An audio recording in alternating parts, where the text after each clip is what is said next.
So this is how you make your grass basket. So I've got my grass and some twine here. You can use yarn or string, whatever you like. You'll need a big needle. I'm using a kind of a sharp metal one here. You could also use a plastic one from craft stores, and some scissors. So the first part is you're going to tie the string around the base of a little clump of grass, and you're going to take a thickness about the thickness of your finger, maybe a little less, and tie that together. I'm going to double knot it. There we go. And then you're going to loop it around a few times and then bend it back, sort of like a little snail. Okay, so the start is probably the hardest part, and once you get that, then the rest just comes together pretty quickly and easily. Well, maybe not quickly, but it's a lot more easy than the start. Getting that, the coil bottom is probably the hardest part. Okay, so I'm going to loop it around there and twist a little as I bring it around into the coil. And I didn't soak this grass. Some tutorials say to soak it ahead of time, but maybe that's a different kind of grass. I'm not sure. I have a feeling that this stuff would mold if it was wet while I did it. Okay, so then I'm going to take my needle and go through the center.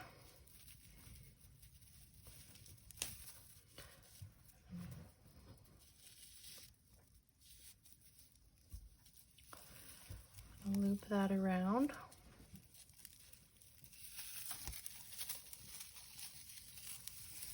Twisting the long part. Ugh.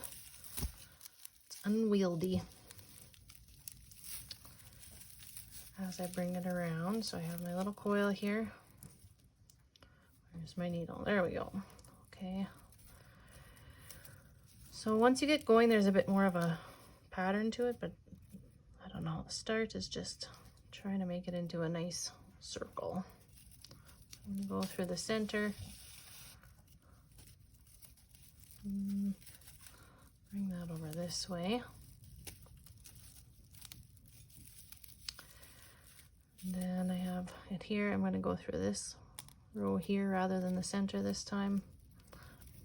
Don't want to make a big hole in the bottom by going through it too many times. There we go. And then through this row. Slowly coming together. I seem to have looped my string through. I think I'll just go back through and undo that. There we go.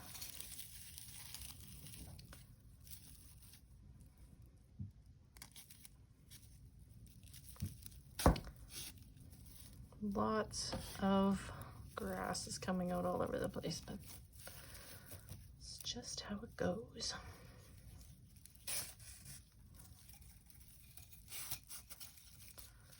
All right.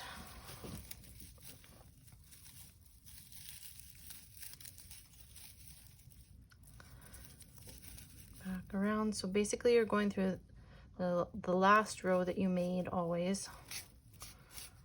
Bringing it, that loop of string around so that you're tying it to the last row. As you tighten it, you can just rearrange it so it goes over the grass pieces.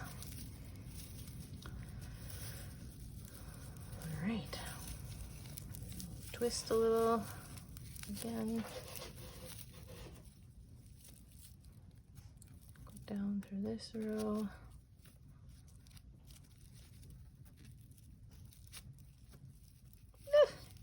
There.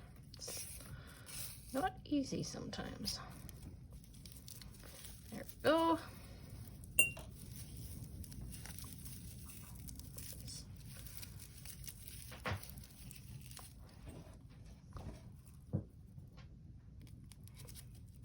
fairly tight in there.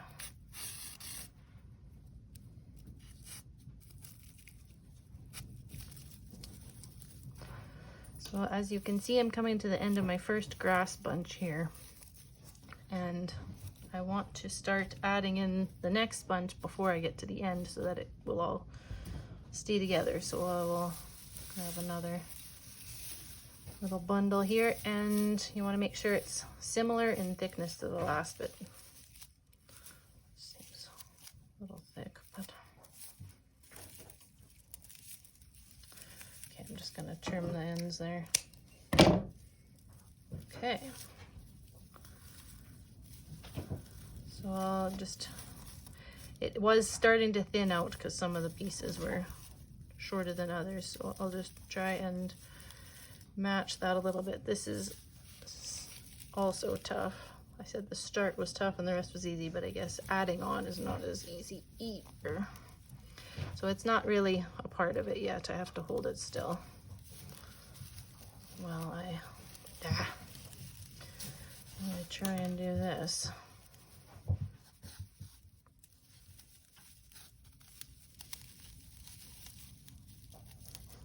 If you had 3 hands, it would probably be perfect.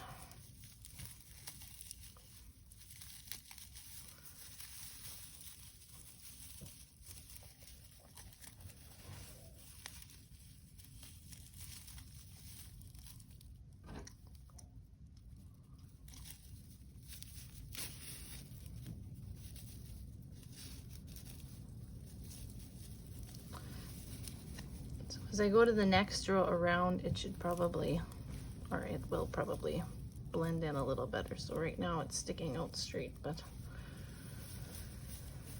that will change.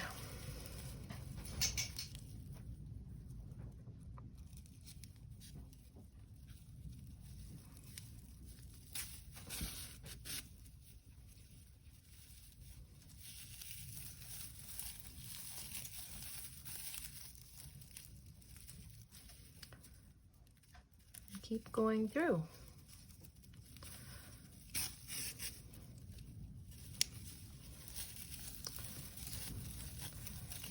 So as I go, I'm going to try and make sure that my strings are spaced fairly similarly apart.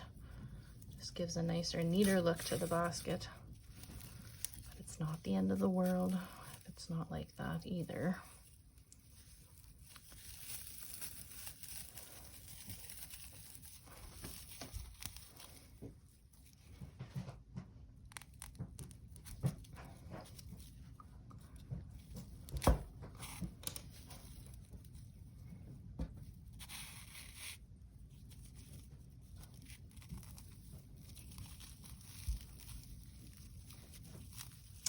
Okay, so this is getting a little bit repetitive and boring. I am going to speed it up for the last parts of me making the basket, and yeah. As we go along, then I will slow it down just for doing the edges and all that.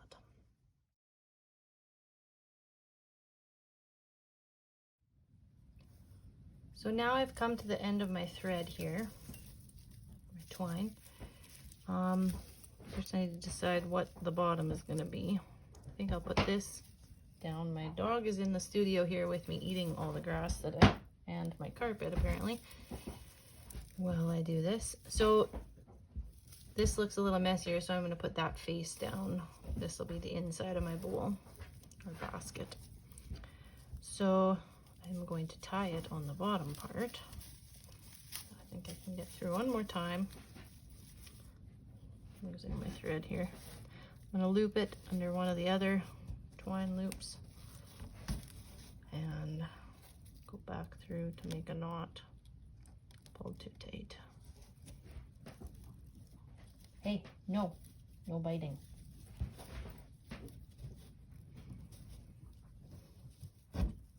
There, and then I'll just pull it off. I'm just gonna leave it with a tail for now. So when I get my new twine, I don't want to do it too long because it'll be super annoying and then get tangled in with the grass as I go, but long enough that I don't have to keep switching it constantly. The needle I picked does not have a very wide opening, so it's kind of annoying to thread. All right, I found a slightly bigger needle so that I don't have to fight with it so much, hopefully.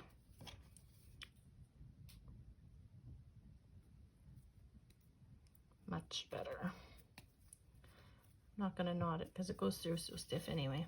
All right, so I'm gonna come up from the bottom with my new thread, and I'm gonna go through that loop there, the last one I did. And I'm going to just tie it onto the tail from the last one. And then I can worry about all the little thread bits at the end and trim those off when I'm done. It's kind of nice to have them there when you're needing to deal with threads. Okay. So I'm gonna get back into it, and soon I'm gonna have to add some more grass here.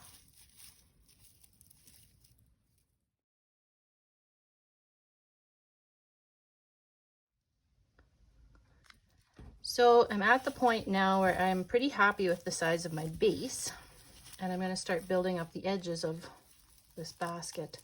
So to do that, you could just continue doing the same sort of thing, coming up through the last row. Sometimes it rips through, and that's fine. You just go back and do it again and wrap it around the next row. And as you are building this next row, you're going to stack it on top rather than beside. So again, more hands would be helpful, but it works out. Okay, so I'm just going to hold it there as I bring this through and around and try and make sure that it's getting stacked on top rather than beside. So it's a little tricky at first.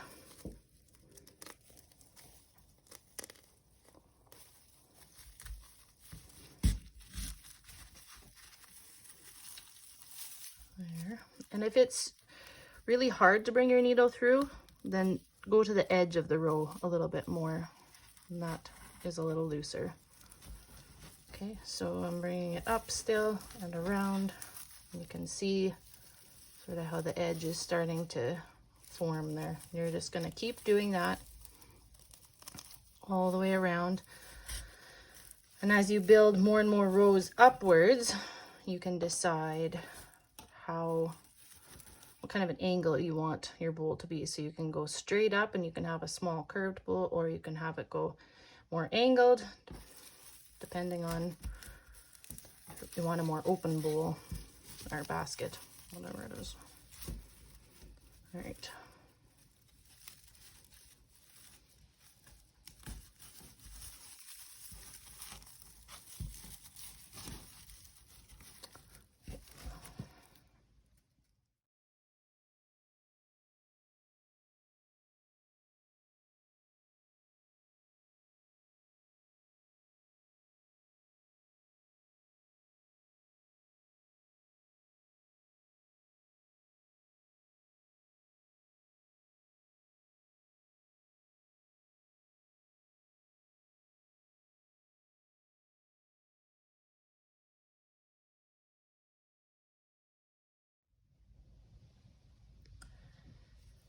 So I just wanted to show you here, I ran out of twine, as you often do, and on the inside of the bowl, when you're on the inside and doing the sides, when you have a new thread to add on, a new piece of twine, after you knot it, you can take those ends and you can sort of tuck them into the next row so that they are more hidden. I honestly don't really mind if the edges are showing, but I know that some people are more into having them hidden.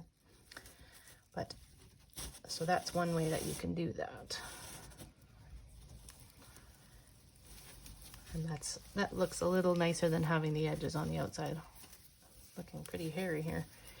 So I'm getting close to the end of my grass supply here, and I'm going to finish my bowl off with this last bundle. You can go as tall as you want. with your basket for the edges. It's only up to you and how long you want to spend doing it. So I am going to be done since I am out of grass, and so my bowl is probably, I don't know, about 2 inches high, the edges. So I will just do this last row, and then I will show you how to finish things off and tidy things up. So as you can see, it makes quite a mess. I am covered in grass, and my floor and my whole studio is covered in grass. So it's not the tidiest of projects, if that's what you were hoping for. Ha.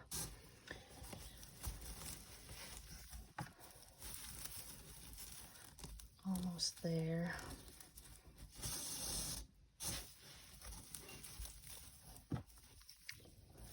I think maybe if I'd been a little bit more meticulous about preparing the grass, or choosing just one kind of grass and picking out all the other little bits, it would probably be a little bit neater, my basket. But as I said, I don't mind that messiness. I like the naturalness of it. Like, I could have cut off the heads of this crested wheat here, but I kind of like the addition of them too, poking through. So I'm almost at the end here. It's getting thinner and thinner, and I'm not going to add another row in. It's hard to tell what's part of the basket and what's just laying on the table at the moment. So sometimes when you're coming through the row, it's a good idea to come under that last row of yarn. I think it adds to the stability of your basket as well. Just a little note. As I'm coming up on the end here, I can see that there's some bits from another row, and then where one bundle of grass is merged into the other. So I'm just going to tuck those in and try and tie them down on this end bit here as I'm doing it.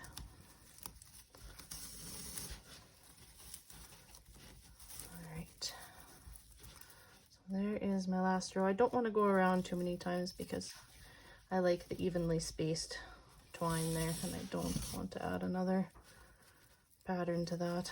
So I'm going to come back through to tie it off, and I'll go through with my needle so I can do a knot. Ah. Yikes. Okay, now I think I'll do a double knot since it's the end, just to secure it. Loop it back and tie it off. And I'm going to take my needle and I'm going to poke it through the inside and push it through the bottom here. And then I'm going to trim it off there. That keeps the loose bits of twine in. So now you have your basket, and you get to decide how you want this to look. At the moment, it sort of looks like a bird's nest, and I'm kind of digging that. I think I'm going to trim some of the twine at the bottom here. So it's sort of mashed in, so I think I'll leave that. So yeah, you get to decide. Do you want to trim some of the grass off? Leave it wild? It's up to you. I don't know, I might tidy it up at some point, but right now I'm kind of liking this wildness. So there you have it. You have made a grass bowl. Basket. I don't know what we're calling it. Grass basket? All right.